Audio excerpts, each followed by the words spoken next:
여러분 이제 그 블레셋에서 그 블레셋과 이스라엘의 접경지대에 있는 이스라엘의 영토죠. 이 베세메스로 이 여호와의 법궤가 가게 됩니다. 그리고 이 베세메스 사람들은 이 수레에 실린 여호와의 법궤를 기쁨으로 맞이하게 되죠.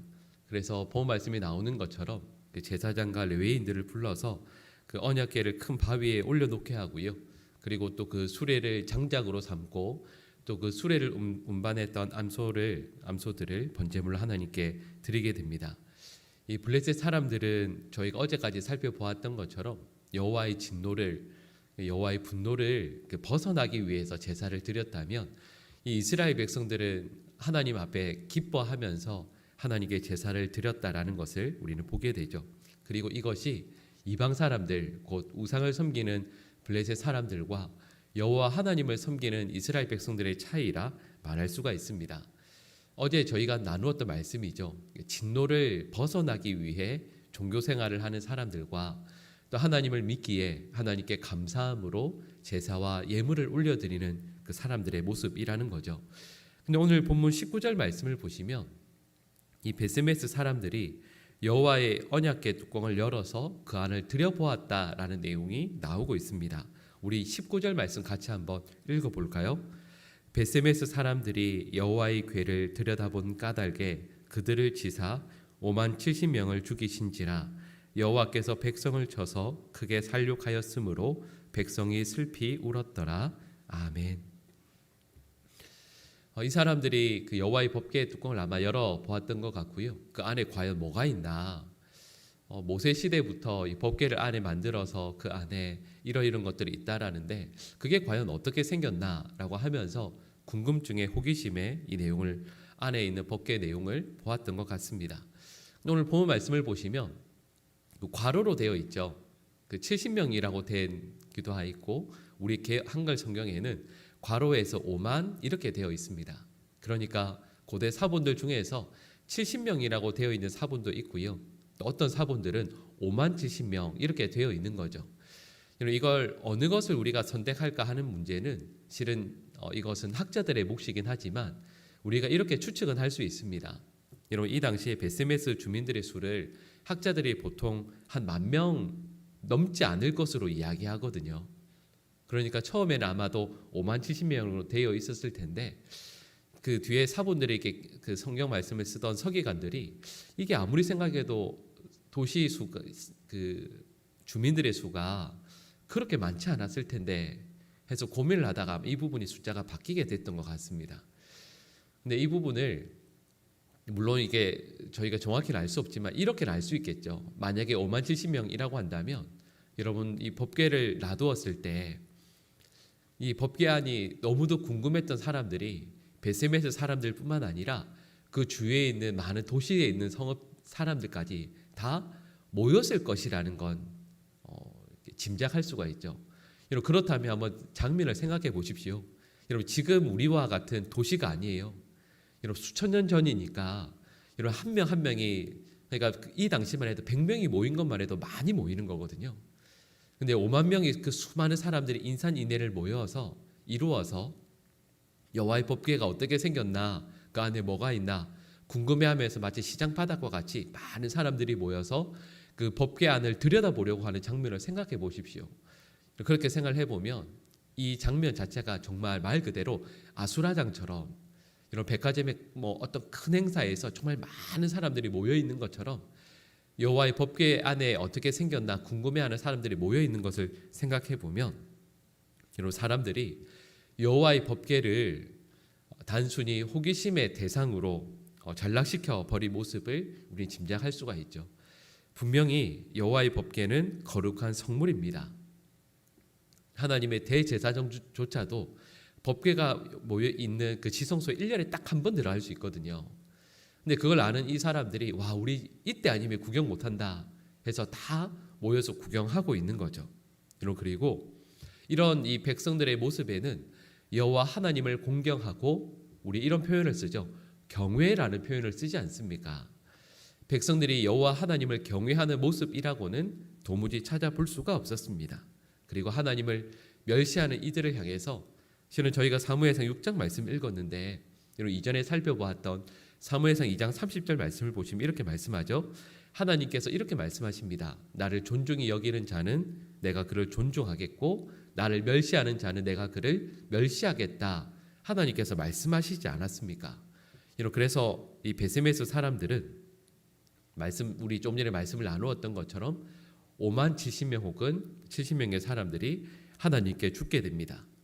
그래서 베세메스 사람들이 이 언약궤를 오늘 본문 마지막 부분에 보시면 기럇 여아림 사람들에게 보내게 됩니다. 이 기럇 여아림이라는 곳도요, 블레셋과 국경 지역에 있는 곳인데 유다 지파에 속한 곳이거든요. 근데 이곳은 분명 이스라엘 땅에 있지만 이 이방 지역에 속한 지역으로 영향을 많이 받은 곳이니까요. 평소에 멸시를 받았던 곳입니다. 이 베세메스 사람들이 그 처음 부분을 보시면 법궤를 보고 기뻐하잖아요. 근데 그 법궤를 보고 기뻐했던 그 사람들이 여호와 하나님을 경멸하고 또 우습게 여겨서 그 법궤 안을 들여다보다가 이런 재앙을 만나게 됩니다. 그랬더니 이 사람들이 이 블레셋 사람들이 그러했던 것처럼 그들이 무시하던 이 기럇 여아림 사람들에게 보내고 있습니다. 이 마지막 21절 말씀 한번 보시겠어요? 21절 말씀을 보시면 이렇게 말씀해요. 그들에게 통보합니다. 그리고 그들에게 언약궤를 직접 들고 가라 이렇게 이야기합니다. 분명히 베세메스 사람들은 이 레위인들 그리고 제사장들을 불러서 이것을 옮겼는데 이제는 너희들은 그냥 이 법궤 아무렇게나 옮겨 이렇게 이야기해버리는 거죠. 그러니까 태도가 완전히 바뀌게 됩니다. 그들의 태도가 불경스럽게 바뀌게 되고요. 실제로 이 베세메스 사람들이 해야 됐던 것은 왜 이렇게 많은 사람들이 죽어야만 했는가, 이것을 제사장을 통해서 여호와 하나님께 여쭈어야만 했습니다. 그들의 삶의 태도를 바꾸어야만 했던 거죠. 근데 하나님 앞에서 그렇게 기뻐했던 이 사람들이 이제 그런 태도는 온데간데 없습니다. 하나님께 전혀 묻지 않고요. 하나님의 법궤를 기럇 여아림에 넘기기에만 급급하고 있습니다.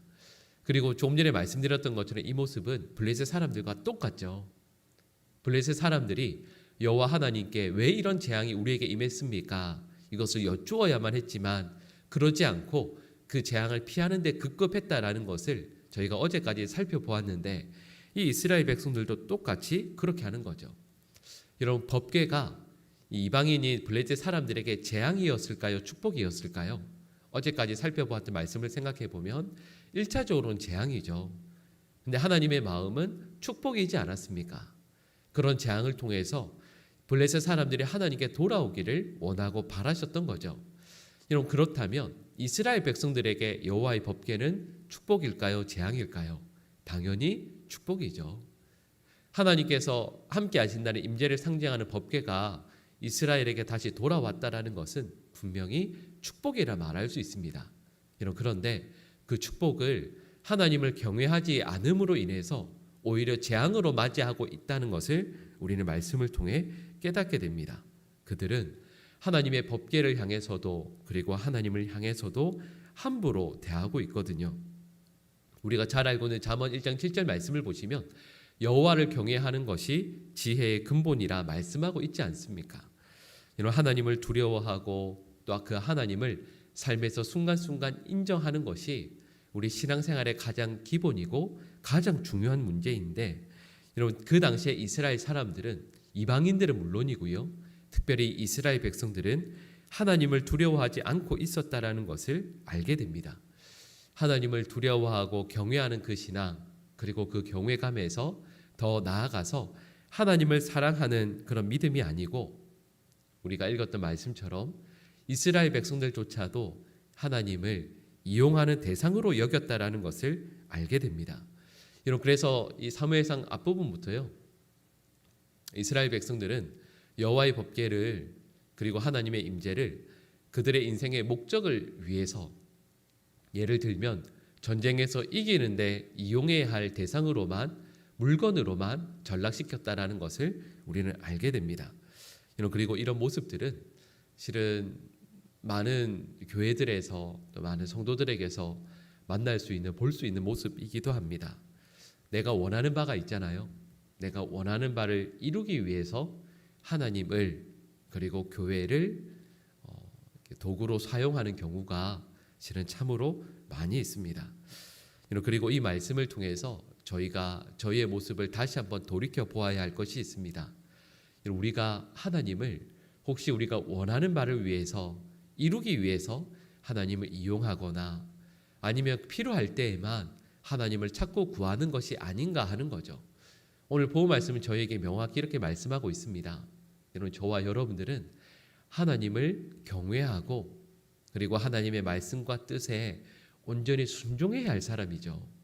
하나님의 뜻을 알고자 애쓰고 또 알게 된 하나님의 뜻에 우리의 삶을 내어드리며 그 말씀을 순종하며 하나님의 뜻을 이루는 그런 삶을 우리는 하루하루 살아야 할 것을 알게 됩니다. 여러분, 이 당대의 사람들이 하나님의 심판을 받게 되죠. 자기의 호기심, 자기의 원함, 자기의 뜻을 이루기 위해서 하나님을 이용하게 되었을 때 하나님의 심판을 받게 됩니다. 그리고 이걸 우리에게 적용을 해보면 실은 그렇죠. 그렇게 하나님을 이용하고자 하는 그 사람들을 대신해서 예수님께서 먼저 심판을 받으신 것 아니겠습니까? 그리고 이걸 너무도 잘 알고 있는 저희들은 예수 그리스도께서 우리를 위해 대신 심판 받으셨기에 그것을 너무도 잘 알고 믿고 있기 때문에 순간순간 매일매일을 하나님의 나라와 영광을 위해서 하나님을 경외하며 살아야 한다라는 것을 우리는 알고 있죠. 여러분, 저희의 신앙이 세상에 믿지 않는 어떤 종교들처럼 혹은 세상의 우상을 섬기는 이들처럼 우리가 믿는 신을 우리의 목적, 우리의 이익을 위해서 이루기 위해서 사용하는 것이 아니라 여러분, 우리 기독교는 하나님의 말씀, 하나님의 뜻에 합당하게 우리의 삶을 순간순간 바꾸어 나가고 또 하나님의 뜻을 알게 되었을 때 그 자리에 나아가기 위해서 우리의 삶을 분별하고 거룩의 자리로 하루하루 이끌어 나가는 것이 우리 신앙이거든요. 여러분, 오늘 하루 우리 하나님을 나를 위해서 이용하는 것이 아니라 하나님의 뜻을 위해 나의 삶을 내어드리는 복된 믿음의 자리로 나갈 수 있게 되기를 간절히 축복합니다. 여러분, 하나님께서 기뻐하시는 믿음, 하나님께서 원하시는 삶의 내용들로 우리의 삶이 더욱더 성숙하고 진리 가운데 바르게 설 수 있는 우리 모든 주의 백성들 될 수 있기를 간절히 축복합니다. 기도하겠습니다. 사랑의 하나님, 저희들에게 은혜와 복을 허락해 주셔서 하나님을 진정으로 경외하는 하나님의 백성들 다 되게 하여 주시옵소서. 하나님을 그리고 신앙을 단순히 우리 호기심의 대상이나 우리 목적을 이루는 어떤 내용으로 삼지 않게 하여 주시옵소서. 하나님 앞에 서게 될 때마다 그 앞에 무릎을 꿇고 머리를 숙이며 하나님의 뜻과 하나님의 마음이 무엇인지를 알기 위해 쓰고 또 알게 된 하나님의 마음과 하나님의 뜻에 온전히 순종하여 하나님을 경외하며 말씀에 내 자신을 온전히 내어드리는 하나님의 백성들 될 수 있도록 도와주시옵소서. 하나님께서 우리에게 원하시고 말씀하시는 바들이 있습니다. 순간순간 우리의 마음에 알게 해주시는 하나님의 뜻, 하나님의 마음에 온전히 순종하는 저희들 되게 하여 주시고 하나님, 주님 앞에 서게 될 때마다 저희가 원하고 바라는 바들이 있습니다.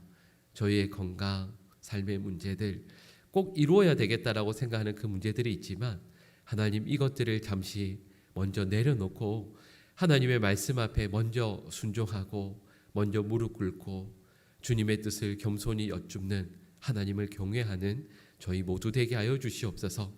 하나님의 뜻을 이루기 위해 하나님의 뜻을 알기 위해 우리의 온 삶을 먼저 내어드리는 하나님의 사람들 다 되게 하여 주시고 하나님께서 우리에게 원하시는 바가 무엇인지 여쭈실 때에도 하나님의 뜻이 저희들의 삶에 온전히 이루어지기를 먼저 구하는 저희 모든 주의 백성들 다 되게 하여 주시옵소서.